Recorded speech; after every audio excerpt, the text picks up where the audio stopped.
شکریہ جناب presiding officer صاحب.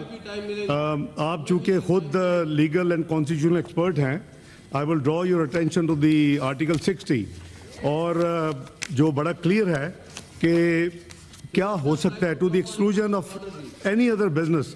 تو میرا خیال ہے کہ اٹ ول بی بیٹر کہ اس ہاؤس میں ہم کوئی تو اچھی روایات قائم کریں, کیونکہ ریسنٹلی روایات خراب کی گئی ہیں. جناب پریزائڈنگ افسر صاحب, مجھے آپ نے اجازت دیجیے تو میں آپ کو بتاتا ہوں. مائک آن کر دیجیے. اگر علی ظفر صاحب جی, آج کا اجلاس جو جناب پریزائڈنگ افسر صاحب جو بلایا گیا ہے, اس میں چیئرمین سینٹ اور ڈپٹی چیئرمین سینٹ کا الیکشن کرانے جا رہے ہیں. یہ بالکل غیر آئینی اور غیر قانونی اقدام ہے.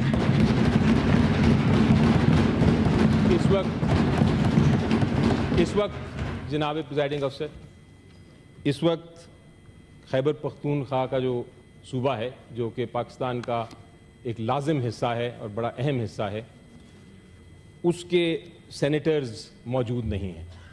ان کی غیر موجودگی میں چونکہ تشکیل نہیں ہو سکتی سینٹ کی, آرٹیکل 59 اور آرٹیکل 60 جس کا بھی آپ نے ذکر کیا, اس کے مطابق یہ سینٹ کا جو اجلاس ہو رہا ہے یہ ایک انکمپلیٹ نامکمل سینٹ ہے.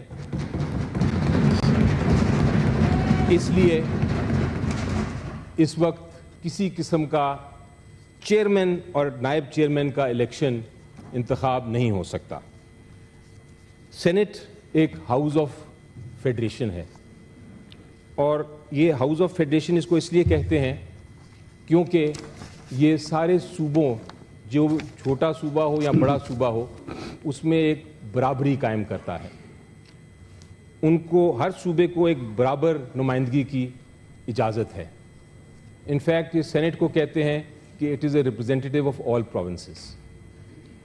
اور یہ نہیں ہو سکتا کہ یہ جو برابری ہے ہماری, اس کا ہم کسی طرح سے نفی کریں اس کو, اور کسی بھی صوبے کو ریپرزنٹیشن کے بغیر سینٹ کا اجلاس, جو سب سے اہم اجلاس ہے جس میں چیئرمین کو اور نائب چیئرمین کو الیکٹ کرنا ہے, وہ ہو جائے. کیونکہ اگر یہ ہو گیا تو پھر سر فیڈریشن کو نقصان پہنچ سکتا ہے. جناب چیئرمین, آرٹیکل 59 کی طرف ذرا غور کرتے ہیں. آپ نے ذکر کیا, آرٹیکل 59 کہتا ہے Saint shall consist of 96 members and 24 members from each province. اور آرٹیکل 60 کہتا ہے کہ after Senate has been constituted in accordance with Article 59, تب ہی وہ اس کے اوپر چیئرمین اور ڈپٹی چیئرمین کا الیکشن ہوگا. یعنی کہ مطلب یہ ہے کہ آرٹیکل 59 کے مطابق جب تک ہر صوبے سے منتخب سینیٹرز آ کے اپنا حلف نہ اٹھا لیں, تب تک Senate house of federation, upper house of parliament, وہ کمپلیٹ, وہ مکمل نہیں ہوتا.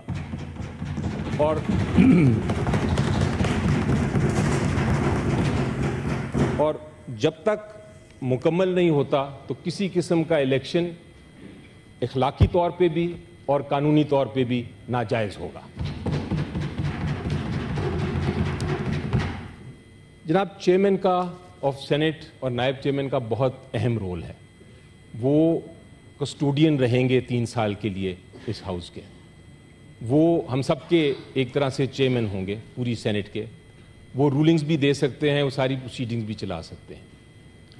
اس لیے یہ نہیں ہو سکتا کہ اتنا اہم عہدہ, اس کا الیکشن ہم اللیجٹیمیٹ کر دیں, اس کی لیجٹیمیسی ختم کر دیں اپنی سیاست کی وجہ سے.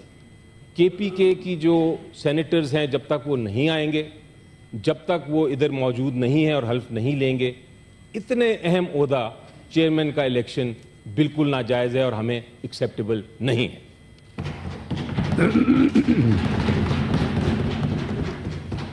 جناب ایک حقیقت ہے کہ الیکشن کمیشن آف پاکستان ہر وہ حرکت کرتا ہے, ہر وہ اقدام اٹھاتا ہے جو کہ آئینی بحران پیدا کرے.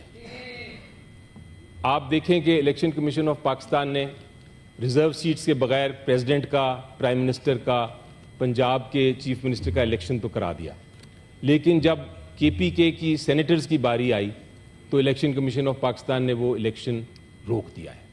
اور اس وقت جو حقیقت ہے وہ یہ ہے کہ کے پی کے سینیٹرز موجود نہیں ہیں.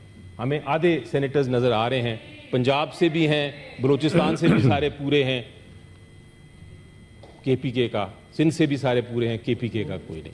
اس کے بغیر ہم کیوں ایک اچھے بھلے الیکشن کو، ایک چیئرمین کے الیکشن کو اور ڈپٹی چیئرمین کے الیکشن کو ہم ایک طرح سے کنٹروورشل بنا رہے ہیں. جناب، یہ آخر میں یہ کہنا چاہوں گا کہ اس ساری وجہ سے پی ٹی آئی کا جہاں تک موقف ہے، ہم الیکشن میں حصہ لینا چاہتے تھے، ہم بھرپور حصہ لینا چاہتے تھے. ہار جیت تو الیکشن کا ایک حصہ ہے، لیکن اس قسم کی جب سچویشن ہو جہاں ایک آئین کے مطابق سینٹ کا اجلاس چل ہی نہیں رہا، جہاں الیکشن آئین کے خلاف ہوں گے، ہم اس کا حصہ نہیں بن سکتے.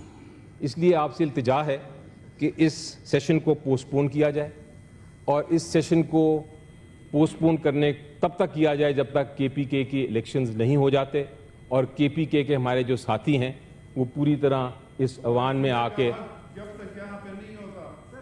تب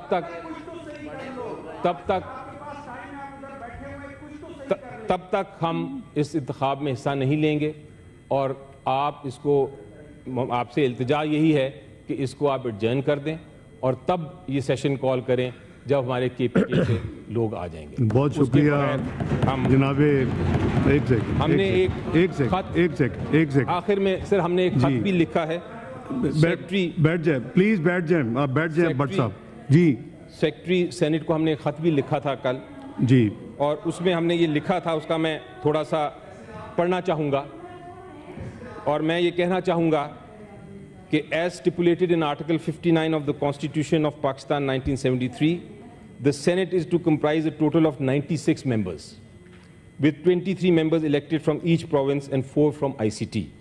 The fundamental principle underlying the establishment of the Senate is to ensure equal representation of all provinces and units of the Federation, thus rightfully earning its title as the House of Federation. It is a serious matter that must be highlighted. The current situation where Khyber Pakhtunkhwa, an integral province of our nation, is being deprived of its legitimate right to participate in the election of the chairman and deputy chairman of the Senate, as stipulated in Article 60, sub-Article 1 of the Constitution, which states that after the Senate has been duly constituted, isko underline kar de sir, after the Senate has been duly constituted, it shall, at its first meeting and to the exclusion of any other business, elect from amongst its members a chairman and deputy chairman. As the Election Commission of Pakistan has not fulfilled its constitutional duty by postponing the elections in KP on 2nd October 2024, given the importance of upholding the constitutional principles and ensuring the fair representation of all provinces. Ye bahut zaruri hai sir, fair representation of all provinces. We urge you not to initiate the process for elections for the Senate chairman and deputy chairman until the total number of members in the Senate reaches the constitutionally mandate 96 and Senate elections in KP are held, which is mandatory, and the unit of the Federation is not deprived of its constitutional representation. It is imperative that we adhere to the constitutional requirements to maintain the integrity and legitimacy of the Senate. جناب، پورا general election controversial ہوا ہے، ایک اور election کو ہم کیوں اس کی لیجٹیمیسی کو جا رہے ہیں پھر سے نقصان پہنچانے؟ تو یہ درخواست ہے آپ سے. بہت شکریہ جناب سینیٹر علی ظفر صاحب. ایک سیکنڈ، میری گزارش یہ ہے کہ آپ نے آرٹیکل 60 پڑھا ہے، کو تھوڑا بہت مجھے بھی 35 سال ان ایوانوں میں. It duly constituted, the framers of the constitution جو لیجسلیٹو اسمبلی تھی اس وقت سینٹ نہیں تھا.